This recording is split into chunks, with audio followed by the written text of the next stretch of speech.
Now let's run through a day of day trading and how you should be taking trades here. Right, so we're going to use Thursday 30th of June as an example of running through my thought process. So before you start any trades, you must have market context entering into Thursday.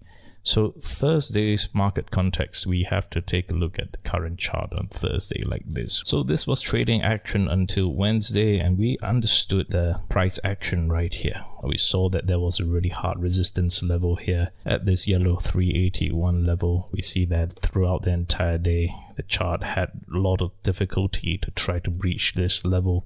And on a macro chart and a 30-minute trend line, we see that there is some form of selling channel. And we see this flagging here because it broke the channel, but we were still being restricted by this resistance level here. We started flagging and forming an ascending wedge in this flag here. Now, ascending wedges are great for price action, especially when we have horizontal price levels. I'll explain that in another video. But this means that the sellers are holding to sell at this price, but the buyers have to buy at a higher price at each time. Now, when you're a buyer, you're incentivized to buy at a lower price. No one wants to buy at a higher price. So if this behavior carries on, and this is why we see an upward trend line here, if you are forced to buy at a higher price at every time, we can safely assume, especially when the volume is kept consistent, that there will be less buyers over time.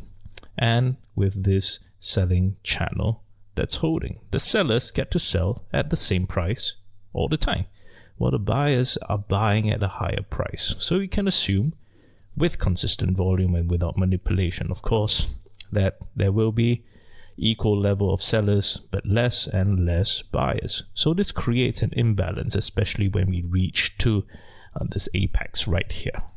This is why we expect some form of selling, which happened in the pre-market. Now, this also means that this has created some form of a selling zone here, which we call the supply zone, and we determine this as a hard resistance level. So that being said, we are clear that there will be some form of range protection right here at this level. Now, the market context also tells us that we see some form of rejection here, and if the sellers want to continue, they will have to start flagging and building up the selling strength and selling pressure in order to break through to this level here where we see a flag. And this is where you form a head and shoulders pattern. So this head and shoulders pattern is basically sellers breaking through to this range, building up strength by draining out buyers to retest into another strong level of support to break through to a new range. So I covered this in a video analysis, and I will put the links below so that you can also refer to that.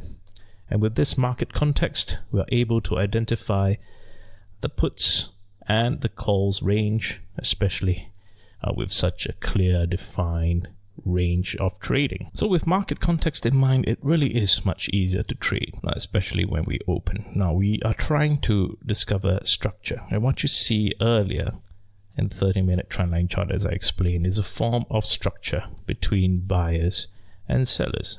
And the chart moves because of the imbalance between buying and selling. And what I explained earlier is a structure we call a bear flag with an ascending wedge. And these are the structures that you want to identify.